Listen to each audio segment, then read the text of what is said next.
Hi, my name is Patricia Garcia and I'm an EPCC nursing student. So my teaching today is going to be on a 15-year-old male that has a diagnosis of cystic fibrosis.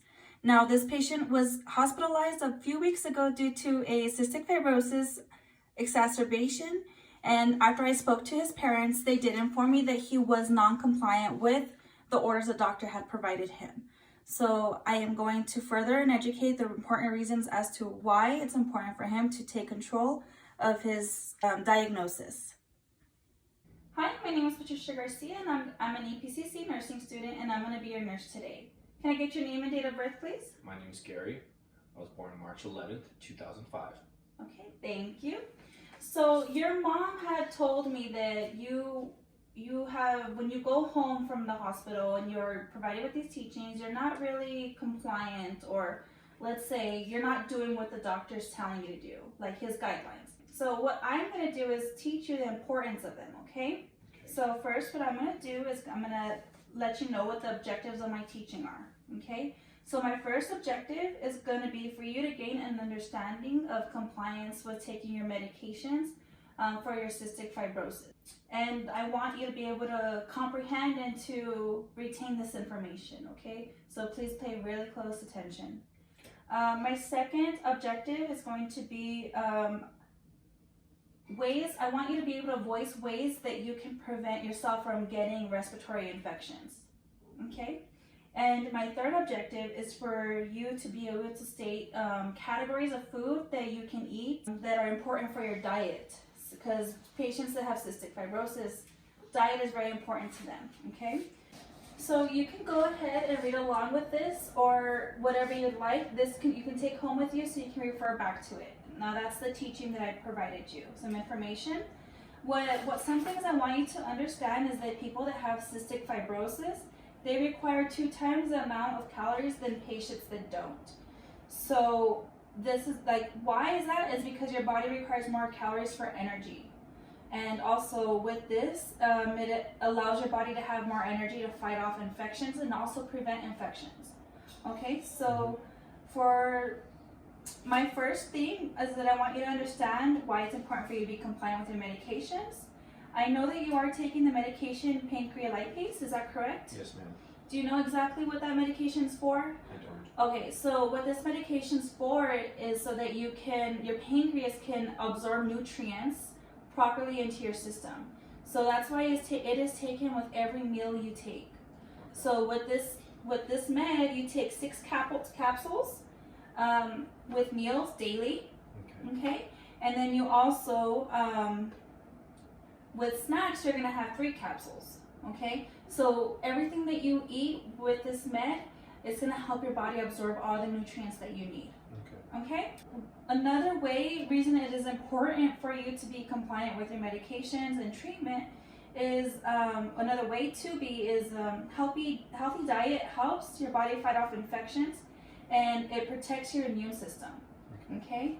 So that's one thing, okay? So the second way is I want you to learn is how can you prevent infections? What are some ways that you know about preventing infections? Washing my hands. Okay. Do you know any more? That's it. Okay, that's it. So another way, I have a few more, another way for you to prevent an infection, a respiratory infection, is going to be to reduce exposure to big crowds. It's better to stay with small crowds if possible. You don't want large crowds. And that's one way. Another is to avoid contact with people that are sick or have a known infection. It's better to stay away as much as possible, okay? Because we want to make sure you don't get sick. And like you said, another one is to wash your hands properly, and along with that is avoid touching your face as much as possible. Try not to touch your face. Okay. Okay? And the last thing I want to cover is cover your mouth and nose when you sneeze or you're coughing. Cover your mouth with your elbow, And if, let's say you do have a reflex to, use your hand, what do you do after that? Wash my hands. Wash your hands, exactly.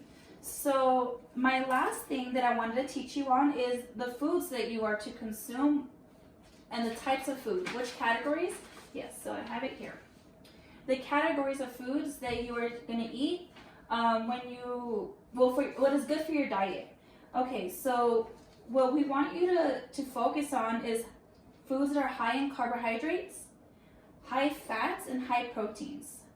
And I'm going to go into depth a little bit on each little category, okay? So proteins we're going to focus on is fish, seafood, steaks, and chicken. These are all a good source of protein. What you could also add to your diet, if you can't, let's say you can't have a meal, you're in a rush to go to school, is a protein shake. A high-calorie protein shake. That'll help you with your diet, okay? Okay, so that was proteins. The second is going to be the fats. Fats are one of the richest sources of energy for you. They have the highest calorie count. So the more fats, the better, you know? I know that some people think, whoa, fats are not good. For you, they are good, okay? And the last thing I want you to focus on is carbohydrates. They are foods that are very starchy. So like pastas, potatoes, rice, breads. With all those, you can add butter, because you know what butter is, right? It's a type of fat. Yes, exactly. So if you add that in there, it's even better for you, right?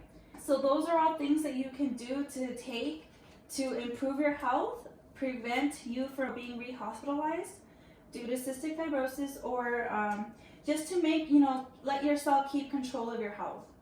Okay? So do you have any questions for me? No, ma'am. No? No. Okay. So now what I'm going to do is basically a post-test. I want to know what you retained from this teaching and if you did retain any good information, So the first one is I would like for you to tell me 2 ways that you can take control of your diagnosis of cystic fibrosis. By taking my medicine Okay. correctly, Okay. 6 capsules with a meal and 3 with snacks. Okay. And also just making sure that I'm not putting myself in situations where an infection could happen, like a big group. Okay, so that's yes, that's correct. Very good. That is going to go on to the second question. Oh. Okay, so I want you to state 2 ways how to prevent infections. So what you stated, 1, not going into crowds. And also just washing my hands and sneezing and coughing into my elbow. Yeah, perfect. Very good moves. Thank you. Okay. My last question is for you to state 2 important food categories for yourself. Fats and proteins. Okay. Now, since you were so good at that, can you name 1 of each? Fats can come from like oils, and avocado has a lot of fat in it. Yes, it does. And in terms of protein, all sorts of meats, fish, steaks, chicken. Okay, perfect. Okay. So I would like to thank you for allowing me to teach you this, and I hope it's something that you can, refer back to and really understand to take control of your health. Okay? Thank you. Thank you. Put her there.